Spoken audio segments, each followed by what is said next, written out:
développement personnel, par quoi commencer quand on veut s'améliorer, quand on veut améliorer sa vie. Le développement personnel est très critiqué, surtout en France. Et depuis quelques années, maintenant qu'on a du recul, il y a certains pièges dans le développement personnel. Évidemment, il y a beaucoup d'informations, il y a même des informations contradictoires, il y a des techniques qui n'ont pas vraiment de résultats.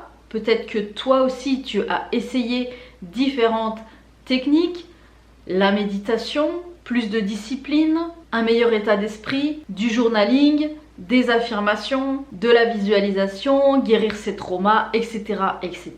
Et finalement, tu as l'impression que ça n'a rien changé ou que c'est trop long. Je tiens à te dire une chose, tu n'as pas besoin de méthode en plus. Tu as surtout besoin d'appliquer les bonnes choses au quotidien. Dans cette vidéo, je te partage mes 5 recommandations pour commencer à s'améliorer et du coup améliorer sa vie. Mon conseil numéro 1, et c'est ce que proposent la plupart des coachs, c'est de prendre 5 domaines de sa vie et de mettre une note sur 10. Ça permet de faire un bilan, de faire un état des lieux de l'état actuel dans ces 5 domaines. Donc les 5 domaines sont numéro 1, la santé, numéro 2, mes relations, que ce soit relations de couple, relations avec sa famille, avec ses proches, avec ses amis, ses enfants, etc. Numéro 3, c'est l'argent, numéro 4, c'est le travail. Et numéro 5, une autre relation très importante dans sa vie, c'est la relation envers toi-même. Comment tu te parles, ton état d'esprit, ta spiritualité. En fait, dans ces 5 domaines, il y a toujours des sous-domaines. Et une fois que vous avez noté ces domaines, prenez un, voire 2 maximum domaines où vous avez la note la plus basse et commencez des petits changements pour améliorer cette note. Tu peux écrire les étapes simples pour améliorer cette note. Et tu verras aussi qu'évidemment, les domaines sont liés les uns avec les autres. Donc si tu améliores déjà un domaine dans ta vie, eh bien tu verras que ça va améliorer les autres domaines en même temps. Numéro 2, c'est de se trouver du temps, de se donner un moment où vous êtes votre propre priorité. Quand on a envie de changement dans sa vie, ça va être important de faire un état des lieux, mais ça va être aussi de se faire de la place, de prendre sa place. Et pour cela, ça va être d'enlever des choses, de voir les choses qui vous prennent le plus de temps, qui vous mangent votre temps. Tu peux observer par exemple une journée type, comment ça se passe. Là où tu perds justement du temps, là où tu aimerais que ça s'améliore. Et l'idéal, c'est de trouver au moins 1 heure dans la journée, rien que pour soi. 1 heure, ça paraît énorme, mais c'est indispensable dans le monde dans lequel on vit aujourd'hui, d'arrêter d'être tout le temps connecté aux autres, d'arrêter de se déconnecter complètement de soi-même, de ne pas écouter intérieurement qu'est-ce qui se passe. C'est comme ça qu'on passe à côté de notre vie. Vous vous demandez peut-être en quoi je suis légitime de vous parler de tout ça. Je m'appelle Nathalie Évrard. À la base, je suis architecte d'intérieur. Je suis entrepreneuse depuis mes 25 ans. Et d'être à son compte, eh bien, ça pousse à s'améliorer chaque jour, à se remettre en question et à travailler sur ses peurs, travailler sur ses faiblesses, mais aussi reconnaître ses talents, etc. L'entrepreneuriat, c'est un accélérateur pour devenir une meilleure personne parce que on doit sans arrêt s'améliorer. Mais c'est pas ça qui a changé ma vie, c'est surtout l'événement tragique de toute ma vie. À mes 21 ans, mon papa a mis fin à ses jours et là, toute notre vie a basculé. La vie m'a mis une énorme claque et c'est à partir de ce moment-là que j'ai commencé à m'intéresser au développement personnel parce que j'avais envie de comprendre, j'avais envie d'aller mieux, de me sentir mieux. Je voulais, malgré cette terrible épreuve, avancer avant tout. Et je me disais, la vie c'est pas ça, la vie c'est pas souffrir. Ça a tout remis en question. Et je me suis vraiment passionnée pour le développement personnel. Le développement personnel, c'est un gros thème, mais j'ai lu énormément de livres. J'ai participé à plusieurs séminaires. J'ai embauché des coachs, j'ai acheté des formations sur les sujets qui m'intéressent de développement personnel et ça m'a apporté énormément de choses. J'avais trop envie de partager ce qui transformait ma vie, ce qui améliore ma vie. Je suis tellement passionnée que c'est là que j'ai commencé à lancer cette chaîne YouTube pour partager les choses. Du coup, je partage ici mes meilleurs conseils. C'est pas juste de l'information, c'est surtout appliquer qui compte. Moi, j'aime les conseils simples, efficaces, fun aussi. On n'est pas là pour se flageller, pour encore culpabiliser parce qu'on fait mal. Tout ça pour reprendre notre vie en main, la diriger vers ce qu'on a vraiment envie. Et ça peut être des choses très simples. Ça peut être tout simplement de vivre simplement, de vivre de sa passion, de ses passions, d'avoir de meilleures relations. C'est propre à chacun.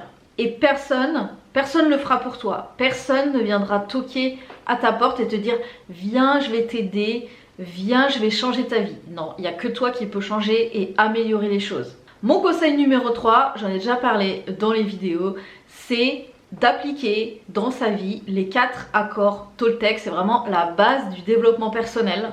Je le rappelle, les 4 accords Toltec, c'est quoi? Arrêtez de se faire des films, arrêtez d'en faire une histoire personnelle, arrêtez de prendre les choses personnellement, arrêtez de faire des suppositions, de se créer des histoires, d'arrêter de prendre les choses personnellement, que ce soit une critique, une remarque, un jugement. C'est jamais contre toi, c'est pour toi. 3e accord Toltec, c'est d'avoir une parole impeccable. Le pouvoir des mots, et d'ailleurs je crois que c'est ma toute première vidéo sur cette chaîne. Ça n'a pas changé. Comment vous parlez, comment vous parlez aux autres. Est-ce que vous employez des mots rabaissants ou élevants, des mots positifs ou des mots négatifs? Est-ce que vous parlez avec bienveillance, avec vérité, avec sincérité? Est-ce que vous utilisez les mots pour bâtir ou pour démolir? Ça, c'est la base. Et je vous dis, franchement, les 4 accords Toltec, si chacun les appliquait, on vivrait dans un monde complètement différent. C'est ça la puissance du développement personnel, c'est que une personne après l'autre, une personne qui s'améliore, ça va améliorer la vie des autres et on va tous dans le même sens. Et enfin, le 4e accord Toltec, c'est de se dire que vous faites de votre mieux à la fin de la journée. Arrêtez de vous reprocher des choses, de ne pas en avoir fait assez.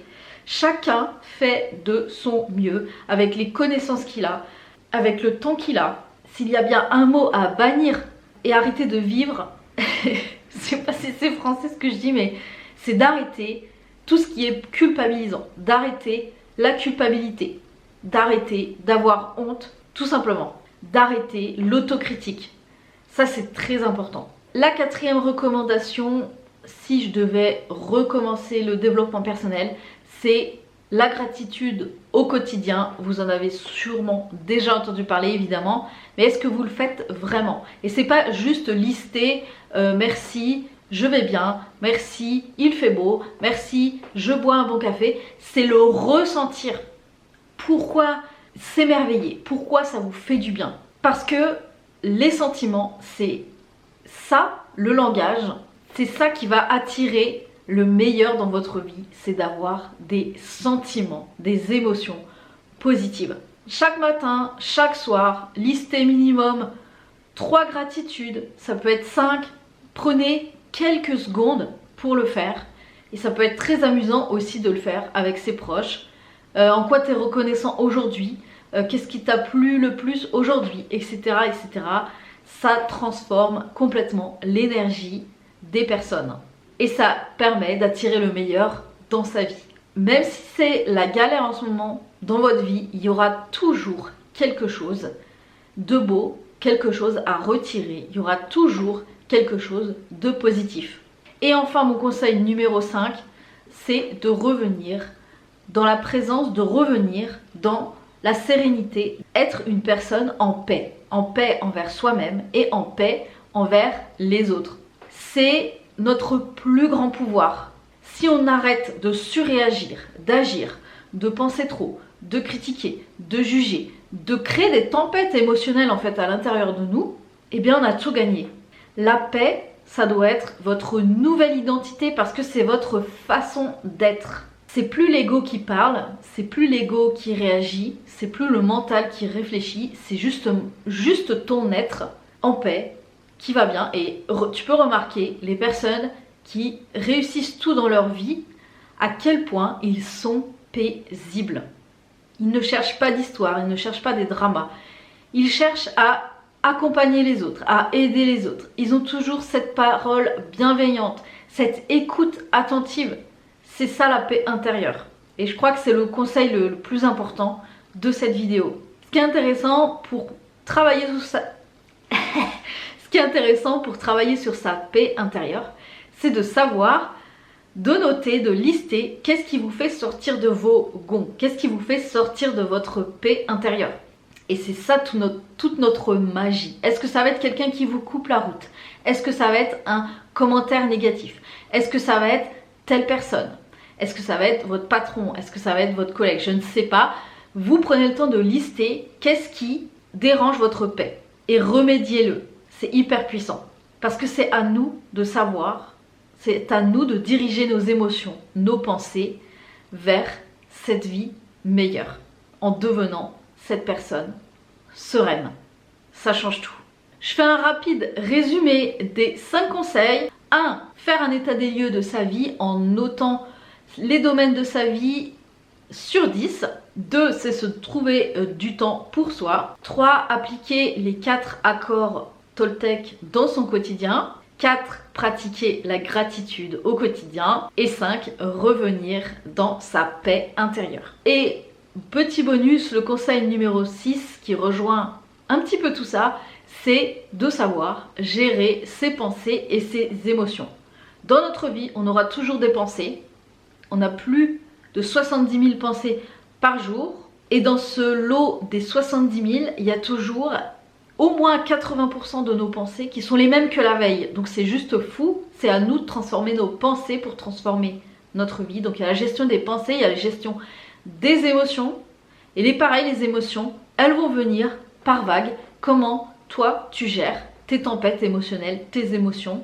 Mais ça sera l'objet d'autres vidéos.